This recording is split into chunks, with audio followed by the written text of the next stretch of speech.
بسم اللہ الرحمن الرحیم۔ جس انسان میں ذاتی صفات نہ ہو وہ اپنے لباس سے لے کر اپنے مکان تک اپنی ہر شے کی تعریف چاہتا ہے۔ اللہ سخت نفرت کرتا ہے 3 گھروں سے۔ 1 جس گھر میں عورت کی آواز مرد کی آواز سے اونچی جائے۔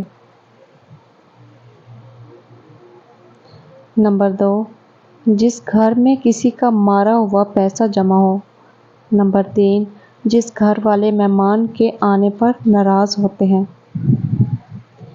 زندگی بدلنے کے لیے وقت ضرور ملتا ہے، وقت بدلنے کے لیے زندگی نہیں ملتی۔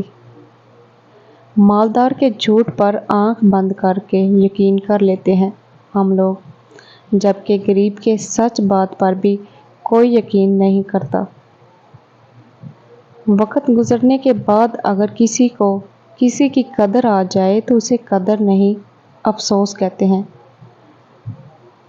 سب جیسوں میں سب جینا نہیں بننا۔ خود کو منفرد بنائیے، خیالات، شخصیت اور آداب کے لحاظ سے۔ انسانوں کو اپنے عیوب پر نظر رکھنی چاہیے، ورنہ اس کی نیکیوں کو نظر بد لگ جائے گی۔ عورت کی زندگی میں نماز اور قرآن کے بعد اگر سکون دینے والی کوئی چیز ہے تو وہ ہے اس کے شوہر کی سچی محبت اور پاک صاف محبت۔ دوسروں کے ساتھ بھلائی کرو، تکبر نہ کیا کرو، دوسروں کی غلطیاں معاف کر دیا کرو۔ یاد رکھنا، غصے کی حالت میں کوئی فیصلہ نہ کرنا اور خوشی کی حالت میں کوئی وعدہ نہ کرنا۔ صبح جلدی 4 چیزیں اٹھاتی ہیں: محبت، ماں، محنت اور مجبوریاں۔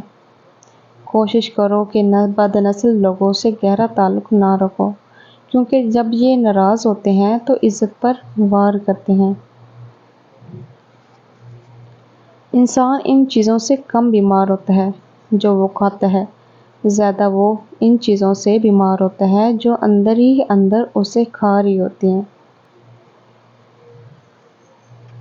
جس انسان سے جان نکل جائے تو وہ زندگی نہیں رہتا، جس انسان سے احساس نکل جائے تو وہ پھر انسان نہیں رہتا۔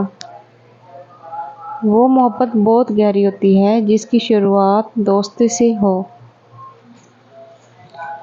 زیادہ گفتگو کی عادت یا تو عورتوں میں ہوتی ہے یا کمزور مردوں میں۔ موت کے ہوتے ہوئے انسان میں اتنی اکڑ ہے کہ ذرا سوچئے، اگر موت نہ ہوتی تو کتنے غرور سے بھری ہوئی ہوتی یہ دنیا۔ ہر آدمی اپنا درخت الگ الگ اگانا چاہتا ہے، یہی وجہ ہے انسانیت کا باغ تیار نہیں ہوتا۔